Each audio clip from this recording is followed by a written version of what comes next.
Trent Spinner, strategic thinker, eloquent communicator, editorial conscience. In the fall of 2006, Trent Spinner found himself responsible for heading Franklin Pierce's coverage of New Hampshire's midterm election.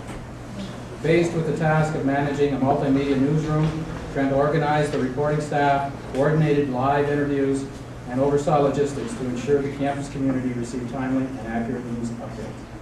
The technology available to Trent through the Marlin Fitzwater Center and the professors and mentors who sharpened his journalistic skills have given him the tools to confidently enter the competitive world of mainstream media. In 4 years at Franklin Pierce, Trent has been transformed from an unguided but energetic freshman into a focused student with lofty professional goals. As editor-in-chief of the student-run newspaper, Trent was instrumental in converging the content of the three media outlets, WFPC LP Radio, WFPC 25 TV, and the Pierce Arrow newspaper, into the new online bi-weekly publication, Pierce Arrow's News Online.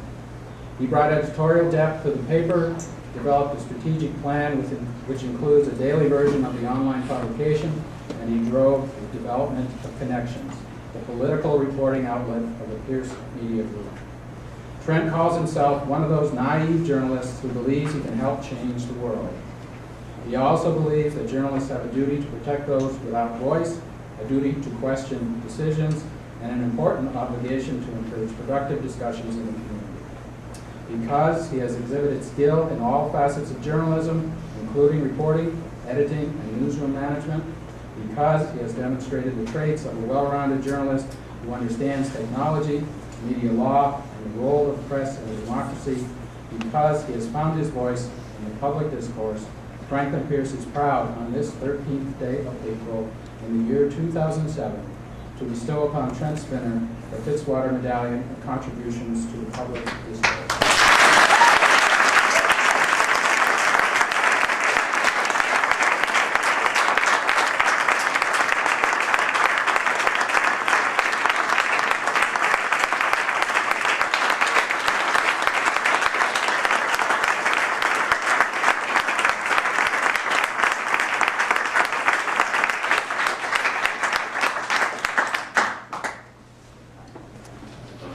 I'm here tonight to receive an award for leadership in public communication, but if you permit me, I'd like to share this naive reporter's thoughts on the future of our profession. But first I need to thank my family for instilling me with a sense of curiosity, though I might have preferred a sense of humor instead. Without them, I would have never gotten involved in journalism. Words cannot describe the support they have given me and will give me over the years to come. Second, I need to thank Dr. Phyllis Ertzing, my academic advisor over the last 4 years. Without her, I would have never made it to this point. Her ability to advise has left an unparalleled mark on my life and my education. Lastly, we all need to thank Dr. Kristen Nevis. Without her, none of us would be here tonight. Her unrelenting dedication to creating an environment where students can safely learn and expand the news process must be commended.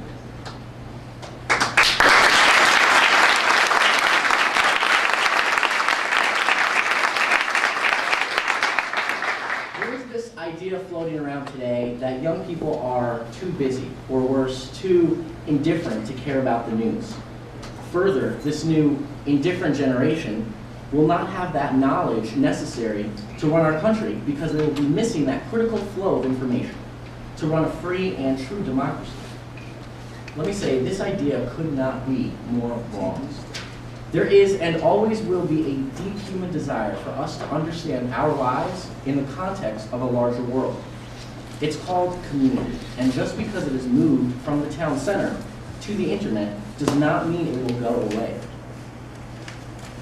Many others say our profession is in the middle of a technological revolution. They are wrong too. Until we see a bunch of 18 to 24-year-olds dumping copies of the Boston Globe into the harbor, we cannot call this a revolution. Revolutions have winners and losers. Rather, in this new media evolution, my generation will use new tools to bring back that sense of community that journalism is lacking today.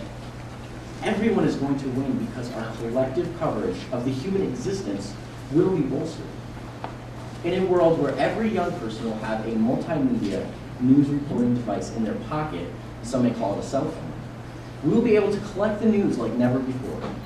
But more importantly, we will be able to look into every dark crevice of society and every small niche that a bumbling reporter is too unfamiliar with to explore. So what does that mean for the news people in this room? You can call me a heretic for saying that old journalism techniques and even older reporters we learn about in our textbooks are being forced to evolve. But that will never be an excuse for a lower quality end product. The method is changing, but the need is staying the same. The public is revoking our power of gatekeeping, this age-old idea that we decide what is the news and deliver it to a captive audience. We are no longer going to be the only ones in control. But we cannot blame that on technology. Rather, we need to look to ourselves. Citizens are tired of news they do not care about, of news that is clearly biased and represents itself as otherwise, of celebrity scandal and celebrity journalists. We can fix this. We need to reestablish ourselves as sense makers. This involves us recognizing new media forms like podcasts, blogs, and citizen journalism, but also being able to package those in a way that makes sense to our readers, our listeners, and our viewers. Technology has created a world of more voices than we could have ever imagined, but it comes with a challenge. A challenge for journalists to become more responsive to their customers and more responsible for their product. My time is almost up.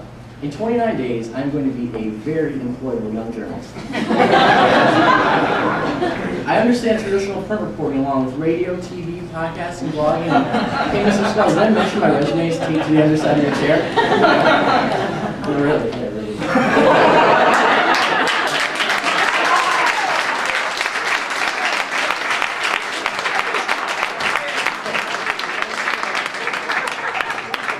Anyways, I'm excited to become a reporter in this kind of growth for our industry, but really for all forms of public communication.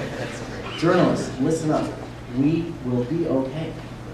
We must learn from the work of institutions like the Fitzwater Center and educators like Dr. Negus and Dr. Zersley, who will be leading the way in this change for good. I'd like to leave you with this promise, that my generation, young people, will continue the historical excellence of journalism for decades to come. Thank you again.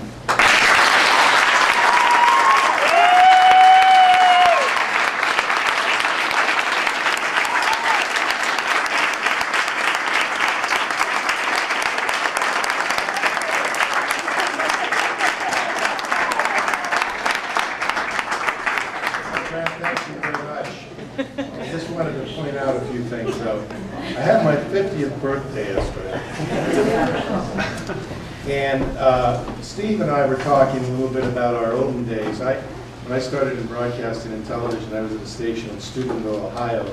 And Steve was at a station in Erie, Pennsylvania, two towns very close to one another.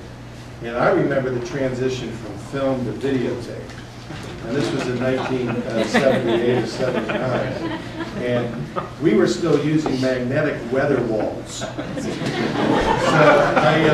I appreciate all that you had to say. The only thing I might draw exception to, and I know now why Joe McQuaid left the building. The notion of newspapers being dumped into Boston Harbor. For all of those in the newspaper business who are already pulling their hair out trying to compete with the online world, I'm sure that you're sending them to early graves, but thank you for your remarks. And